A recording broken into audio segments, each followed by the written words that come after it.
Historia, tercer grado. Bloque 3. Unidad de construcción del aprendizaje. La década de 1960. Progreso y crisis. Momento 2. Historia y fuente oral. En la escuela, seguimos estudiando las características de la historia oral.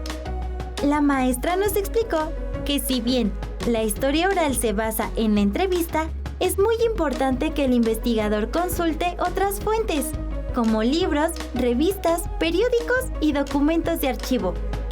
Esto le servirá para documentarse sobre el tema y conocer el contexto de lo que está investigando.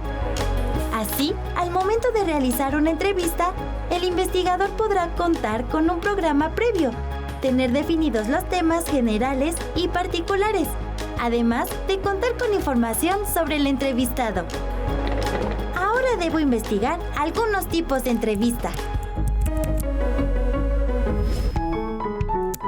En este artículo se mencionan 3 tipos de entrevista: las dirigidas, las no dirigidas y las focalizadas, las cuales pueden ser personales o grupales.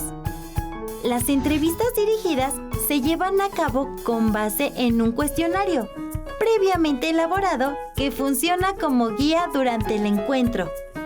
En las entrevistas no dirigidas, las preguntas son abiertas para que el entrevistado sea espontáneo en sus respuestas.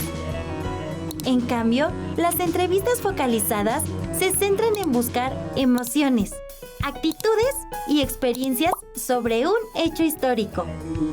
Las entrevistas de historia oral se aplican para buscar información de valor histórico. En ellas, el entrevistado puede hablar de su experiencia sobre un hecho o proceso histórico. Para ello, el entrevistador debe generar un lazo de confianza con él y mostrar interés por conocer su testimonio. Un ejemplo de entrevistas de valor histórico son las historias de vida. En ellas se puede indagar sobre cómo fue la infancia de una persona, cómo era la comunidad en la que creció, así como datos de su familia, educación, experiencias y contexto cultural. Esto también me ha llamado mucho la atención. En la entrevista se puede obtener información que no es histórica.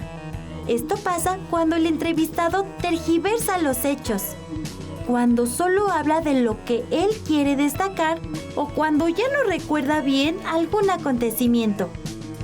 Aquí dice que no hay una forma única de hacer entrevistas, porque esto depende del tema o problema que el investigador quiere analizar. Creo que entrevistaré a mi papá sobre su historia de vida. Hola, papá. ¿Te puedo hacer una entrevista? Es para una tarea de la clase de historia en la que debo investigar temas de tu pasado. Claro, hija, dime. ¿En dónde y en qué año naciste? Nací aquí, en la Ciudad de México, en el año de 1975. Ah, ¿y cómo era la colonia donde vivías cuando eras niño? Era un lugar muy tranquilo. No estaba tan poblado ni había tantos edificios. Tampoco había tráfico en las calles como ahora ni supermercados. Imagínate, comprábamos casi todo en el mercado y en las tiendas de la esquina. ¿Qué era lo que más te gustaba de tu colonia, papá? Recuerdo que había más áreas verdes donde podía jugar con mis amigos y amigas, o ir de día de campo con la familia. Me gustaba el sonido de los pájaros. Ahora los motores de los carros apagan un poco los sonidos naturales. También me gustaba escuchar el carrito de camotes. Casi siempre salía a comprar uno. Ya sabes que me encantan. Ah, y también había una panadería grande que tenía unos mostradores enormes y antiguos. Creo que no he vuelto a probar unas conchas como las que vendían ahí. La colonia ha cambiado bastante. Bueno, toda la ciudad. ¡Qué recuerdos! Me gustó la experiencia de entrevistar a mi papá. Me di cuenta de que las entrevistas de historias de vida aportan más elementos de los mencionados por los entrevistados. Sin lugar a duda, este tipo de entrevista es útil para dar a conocer las voces de las personas de la comunidad. Otros puntos de vista que generalmente no se encuentran en los libros. Además, es un recurso valioso porque permite ubicar a las personas entrevistadas en su contexto histórico.